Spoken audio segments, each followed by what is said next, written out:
आदरणीय सभापति जी, हमारी सरकार का तीसरा टर्म दूर नहीं है।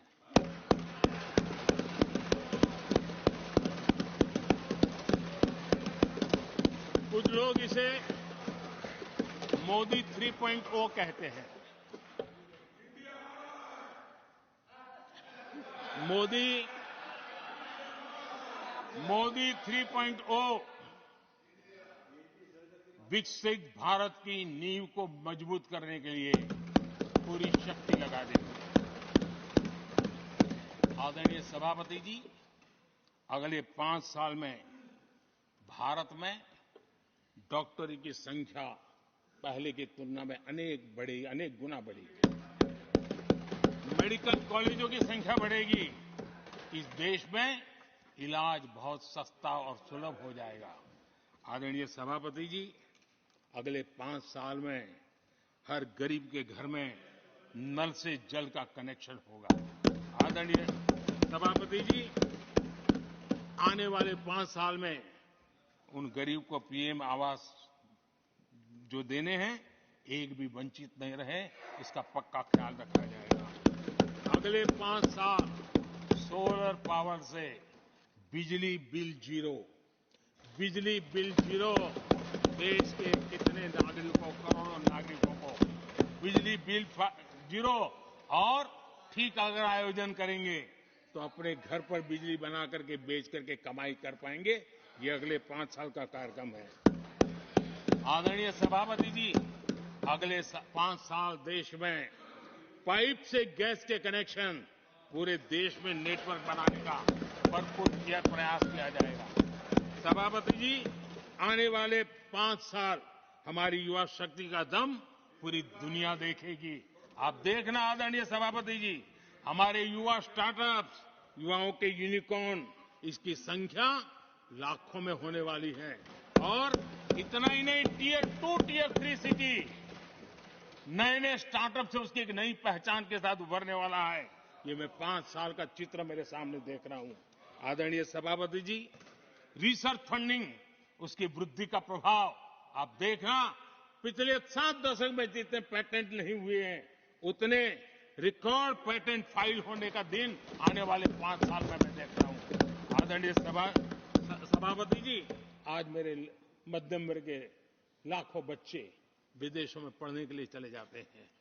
मैं वो स्थिति लाना चाहता हूं कि मेरे बच्चों के लाखों रुपए बच जाएं, मेरे देश के मध्यम वर्ग के सपने पूरे हो, बेस्ट यूनिवर्सिटी मेरे देश में हो, उच्चतम शिक्षा उनको मेरे देश में मिले और मेरे बच्चों का, उनके परिवार का पैसा बचे। इसलिए मैं कह रहा।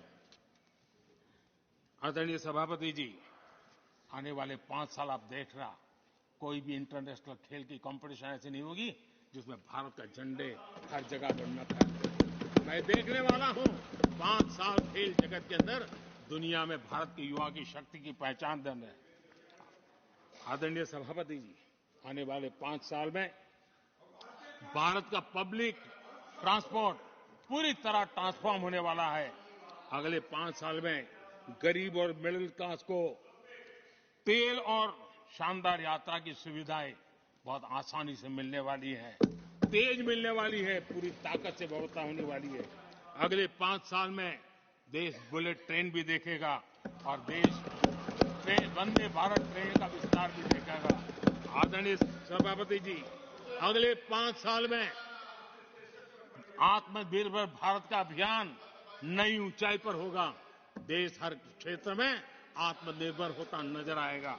आदरणीय सभापति जी, आने वाले 5 साल में मेड इन इंडिया सेमीकंडक्टर दुनिया में हमारी गूंज होगी। इलेक्ट्रॉनिक हर गुड्स में वो चीप होगी जिसमें किसी न किसी भारतीय का पसीना होगा।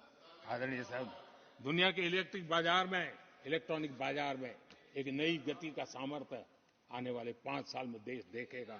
आदरणीय सभापति जी, आज देश लाखों करोड़ रुपए का तेल इंपोर्ट करता है। अपनी ऊर्जा जरूरतों के लिए हम ज्यादा से ज्यादा आत्मनिर्भर बनने की दिशा में काम करेंगे और मुझे विश्वास है हम ऊर्जा जरूरतों पर जो डिपेंडेंसी है वो कम करने में सफल होंगे। इसे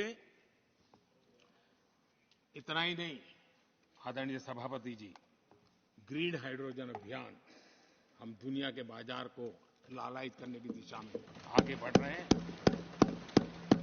हमारा ग्रीन हाइड्रोजन ऊर्जा जरूरतों को पूरा करने का सामर्थ्य रहेगा। इथेनॉल की दुनिया में हम तेजी से आगे बढ़ रहे हैं। हम 20% का लक्ष्य प्राप्त करके हमारे लोगों को ट्रांसपोर्टेशन में सस्ता मिले, इसकी व्यवस्था होगी। आदरणीय सभापति जी, जब मैं 20% इथेनॉल की बात करता हूं, उसका सीधा लाभ मेरे देश के किसानों को होने वाला है। किसानों की नई बचत भी मिलने वाली है। देश के हजारों करोड़ रुपए आज खाद्य हम कृषि प्रधान देश तो कहते हैं, लेकिन आज भी हजारों करोड़ रुपयों का खाने का तेल हमें बाहर से लाना पड़ रहा है। हमारे देश के किसानों पर मुझे भरोसा है और मुझे पक्का भी जो नीतियों को लेकर के हम चलते हैं, एडिबल ऑयल में मेरा देश बहुत एक आत्मनिर्भर 5 साल में हो जाएगा और जो पैसा बचेगा मेरे देश के किसान की जेब में जाएगा, जो आज विदेश के बाजार में जाता है। आदरणीय सभापति जी, केमिकल की खेती के कारण हमारी धरती माँ को बहुत नुकसान हो रहा है। आने वाले 5 साल में नेचुरल फार्मिंग की तरफ देश के किसानों को ले जाने में हम सफलतापूर्वक आगे बढ़ेंगे। एक नया जागृति का काम होगा, हमारी धरती माँ की भी सुरक्षा होगी।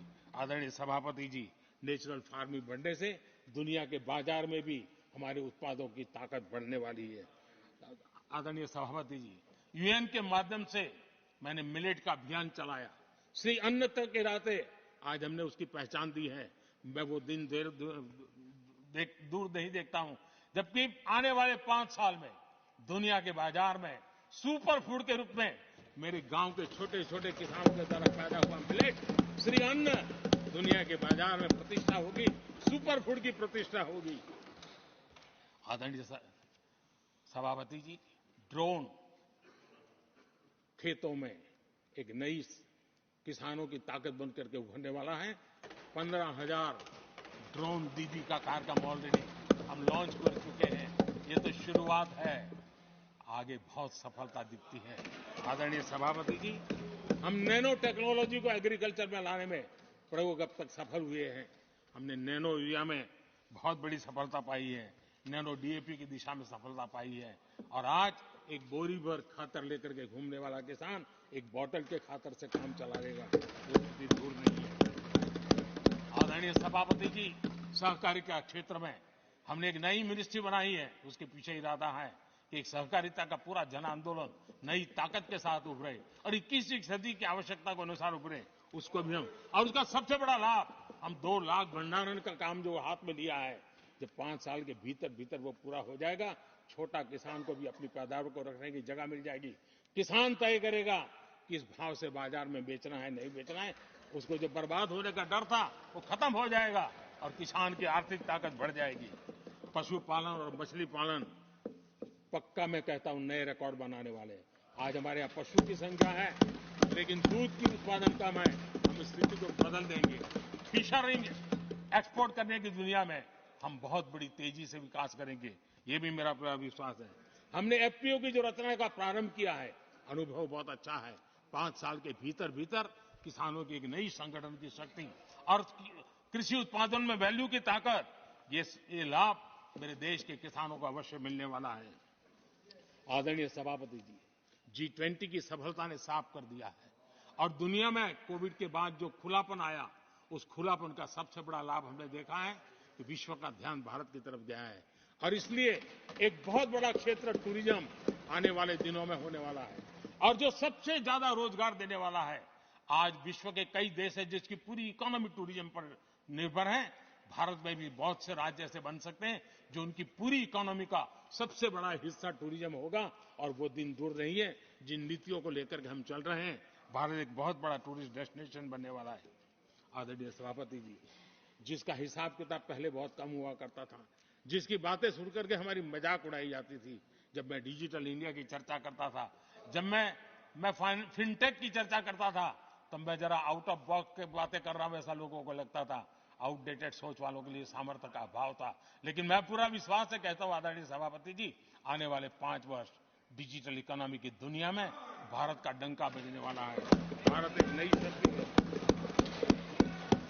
और डिजिटल व्यवस्थाएं भारत के सामर्थ्य को बढ़ाने वाली है। विश्व मानता है कि एआई का सबसे ज्यादा उपयोग कोई करने का सामर्थ्य किसी देश में होगा तो हिंदुस्तान में होगा। लेटेस्ट से लेटेस्ट टेक्नोलॉजी का उपयोग मेरा देश करेगा।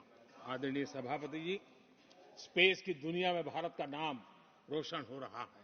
हमारे वैज्ञानिकों का पराक्रम नजर आने वाला, और आने वाले 5 साल का जो कार्यक्रम है ना, मैं आज उसको शब्दों में बयान नहीं करना चाहता हूं, लेकिन विश्व को अचंभित करने की दिशा में हमारे वैज्ञानिक स्पेस की दुनिया में भारत को ले जाएंगे, ये मेरा पक्का विश्वास है। आदरणीय सभापति, ग्रासरूट लेवल की इकोनॉमी में बहुत बड़ा बदलाव, 10 करोड़ स्वयं सहायता जूथों में हमारी माताएं बहनें जुड़ी हो, और 3 करोड़ हमारी लखपति दीदी, ये अपने आप में हमारे बेटियों के उत्कर्ष की गाथा लिखते हैं। आदरणीय सभापति जी, ऐसे अनेक विविध क्षेत्र हैं जिस क्षेत्र में मैं साफ देख रहा हूं आने वाले 5 साल भारत, कभी हम सुना करते थे स्वर्णिम युग था, मुझे वो दिन दूर नहीं दिखते जब 5 साल में वो मजबूत नींव आएगी और 2047 तक पहुंचते पहुंचते ये देश उस स्वर्णिम युग को फिर से जीने लगेगा।